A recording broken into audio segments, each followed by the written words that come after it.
What up, mathletes? Whoop, whoop. All right, we're going to hit substitution and elimination today. So good times. We're solving systems of equations algebraically. And you'll notice you have room at the top of your paper where it says substitution and elimination. Go ahead and write down both of these definitions. Pause it if you need to. Well, you're going to need to pause it because I'm going to move on pretty quick. You ready? All right, I'm moving on. Make sure you pause it, get those written down, and let's roll. Okay, really all we're doing on the slides is some steps, and then we're going to go into some example problems. So the first thing we're going to do is, when necessary, solve at least one of the equations for both of the variables. So this is your steps for substitution. So you'll see that on the left side of your sheet. Step one, when necessary, solve at least one equation for one of the variables. We've got to solve for one variable so we can plug it in for another. Substitute the resulting expression from step one into the other equation to replace the variable, then solve the equation. Step three, substitute the value from step two into either equation to solve for the last or the other variable. Write the solution as an ordered pair. Okay, again, pause this, write it down because I'm going to move on pretty quick to start actually working this out. And boom, here we go. So you should have these steps filled in. Substitutions on the left, eliminations on the right. We'll get to that in a second. I'm going to do a little autofocus log because it seems like it's not locked. All right, so you'll notice right here, step one says solve at least one equation for one variable. Notice we're already solved for y here. So here's the thing. We are looking for the point where two lines cross. And at that point, so if I'm looking for the point where two lines cross, right? At that point, their x's and y's are the same. So if I'm telling you that y equals 3x plus 11, I'm saying, hey, these are the same values. So I'm going to come up here to this y, and I'm going to plug 3x plus 11 in for it. So you should have 6x plus 5, but instead of y, we're subbing in, we got to do that in parentheses, 3x plus 11. See how that was just your y from up here? 6x plus 5y, right? And then it should equal negative 8. All right, to solve for this, we got to first distribute. We got to do our distribution here. We're going to have 6x plus 15x, 5 times 3x is 15x, plus 55 equals negative 8. Now, it turns out I can add both of these together, combine our like terms, and at the same time, I'm going to subtract 55 from both sides. So now what do I have? I have 21x equals, because that goes away, subtract those, I get negative 63. Well, divide both sides by 21, and we get that our x equals negative 3. Now, that was step two, right? Because we sub in the resulting expression, which we did. We subbed in the expression 3x plus 11 in for y, solved, got x equals negative 3. Now we're going to plug this back into the equation and solve for the other variable. So since we're already solved for y on bottom, I'm going to plug it in for that equation. Y equals 3 times our x value of negative 3 plus 11. And let's see what our y is. That's going to be equals negative 9 plus 11, which equals 2. So I should be using, I'm going to write it up here because we don't have a lot of room. The ordered pair should be negative 3, 2. Now I want to find out if that's right. Since I solved it in this equation, I'm going to check in the top one right here. So I'm going to check, colon, 6. Instead of my x, I'm going to use negative 3. Plus 5 times my y, but instead of y, I'm going to use 2. That should equal negative 8. Well, 6 times negative 3 is negative 18. 5 times 2 is plus 10 equals negative 8. What's negative 18 plus 10? It's negative 8, which equals negative 8. That's a true statement. Check. If your check ever comes out with a false statement, you know you messed up. Well, let's square that answer. That's some good math right there. Let's do another one now. All right, what's up, y'all? So here's the thing. We've got negative x plus 3y equals 4, and y equals 1/3 x plus 4/3. So all we got to do here, I don't know, we're solving with substitution. I'm going to sub in 1/3 x plus 4/3 into my y value over here. So I'm going to rewrite this as negative x plus 3, but instead of y, I'm going to put 1/3 x plus 4/3. Don't worry, it's going to work out beautiful. We're all going to hug afterwards. Not really, that's illegal, but we're going to be happy about the situation. Equals 4. And, right, we're going to have negative x. We got to distribute that 3. Make sure you're doing the distribute. So I like to write times 3 times 3. Those are going to cancel out, so it's going to be plus x. And then those 3's cancel out, and it's going to be plus 4 equals 4, right? Uh-oh, we're in a weird situation here because these x's are going to cancel out, and we're down to 4 equals 4. Is that true? Yes, it's true. Therefore, this is infinite solutions because they're the same line. And I'm going to prove it right now. You don't have to do this every time. It's just once you get down. If it's a true statement, it's infinite. If it's a false statement, it's no solution in this case. But in this case, it's infinite. But let's show it. So if I look at negative x plus 3y equals 4, negative x plus 3y equals 4. I'm going to add x to both sides, right? Boom. And I get 3y equals x plus 4. Then I'm going to divide both sides by 3, which I got to do each term, right? Distribute the division. And there's really a 1 in front of the x. So when I write it out fully, it's y equals 1/3 x plus 4/3, which looks an awful lot like this equation right here. They're the same line. So that's why it's infinite solutions that graphed on top of each other. Awesome. All right, let's go up here.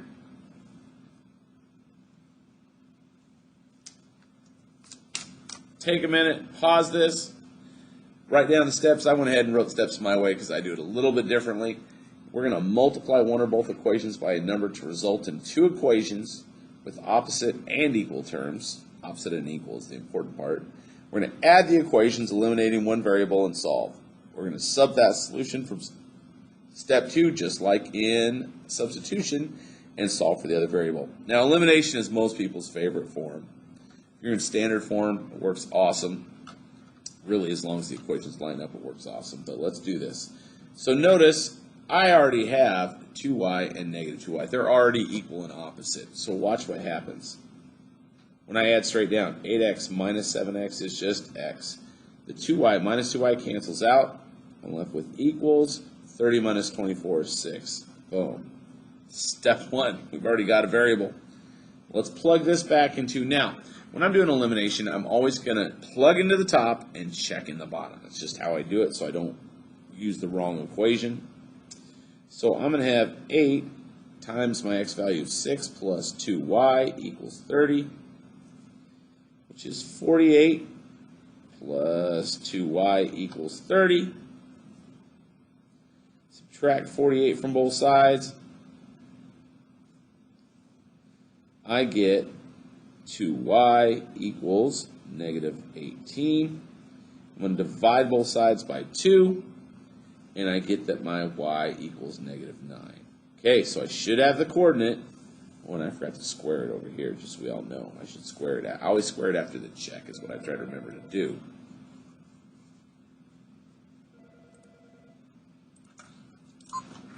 What's up, Trace? For your, yes. Oh no, I've already got mine. Maybe those are yours. Maybe I should count mine, make sure I have 60.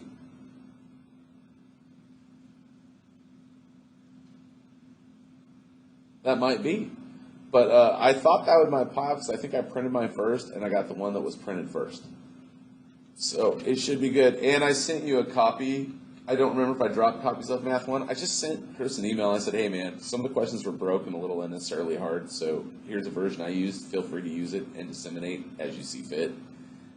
But I was like, I'm going to let him disseminate it. I figure between you and I, we can do what we do. Like, it's so much better. It was rough. Like, I went through the whole thing, and I was like, oh, my gosh. They were all in standard form. And I was like, that's so unnecessary. But yeah, and it teaches the wrong thing because we're basically telling them never use standard form if you get to elimination. It just felt wrong. So anyway, sweet. Yep. Bye.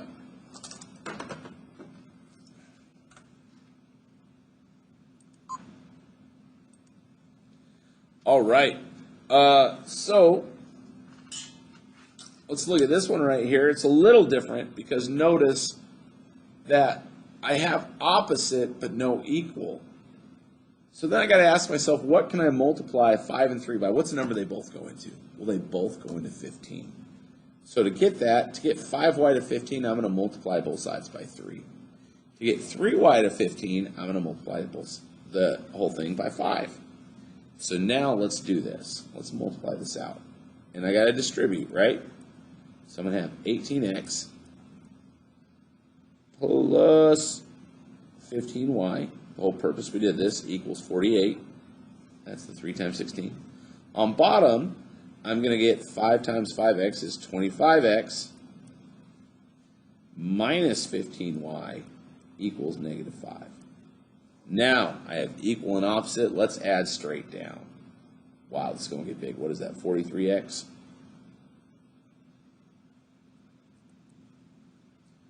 Those are gone, though. Equals, 48 minus 5 is 43. Well, that's convenient. Divide both sides by 43. X equals 1. Boom. And I'm going to plug that in to the top. I told you I always plug these into the top, and I check in the bottom. So, oh my goodness. We got to go back and revisit this equation because I realized I didn't check it. What was I thinking? But we'll go do that in a second. Let's finish this one. So I got x equals 1. I'm going to plug that in. I'm going to get 6 times 1 plus 5y equals 16. So 6 plus 5y equals 16. Subtract 6 from both sides. 5y equals 10. Divide both sides by 5. And y equals 2. Boom. So I should technically have the coordinate, what? I should have the coordinate right here, 1, 2. Let's see if that's right. Check my colon in the bottom equation. I'm going to have 5 times my x value of 1, or excuse me, minus 3 times my y value of 2 should equal negative 1. Well, that's 5 minus 6 equals negative 1. What's 5 minus 6? That's negative 1 equals negative 1. Check. It's correct, so I'm going to go back here and square my answer. Now let's go back and finish this problem, which should have had a coordinate of 6, negative 9. It blipped because I paused it, but I got a phone call, so that's why I kind of forgot to go back up here. I lost my place a little bit.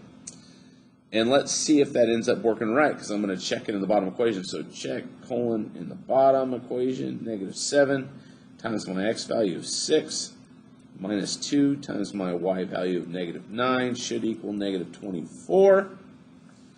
Negative 7 times 6 is negative 42.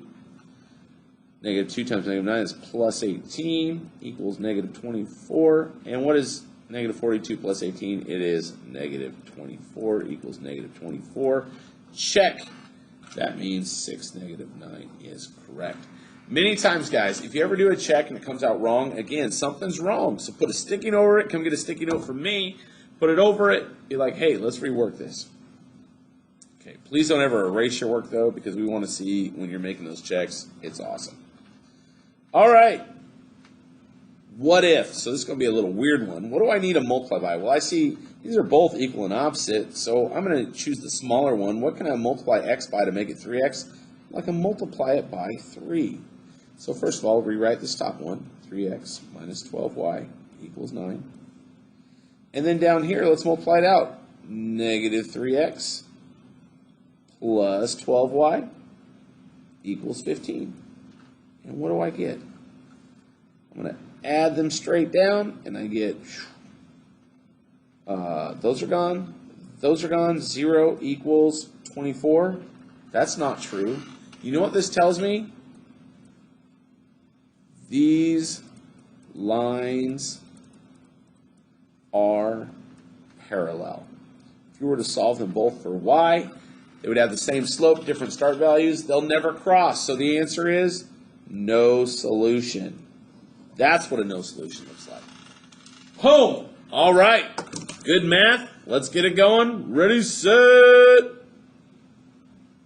stop. I don't know.